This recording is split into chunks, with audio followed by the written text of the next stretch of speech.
శ్రీహరి నగరి ఇదిగోరా బదరి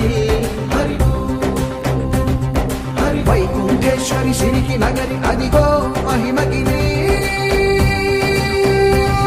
ఈ కొండపై మా కండగా ఆ విష్ణు పాదమే వెలసింది వేదాలనే విభజించిన శ్రీ వ్యాసపీఠమై విరిసింది అలకనంద జల సంగీతం శ్రీహరి నామం కృష్ణకుండ జలధారలలో హరిభక్తుల స్నానం జ్ఞానం మోక్షం మొసగే వైకుంఠ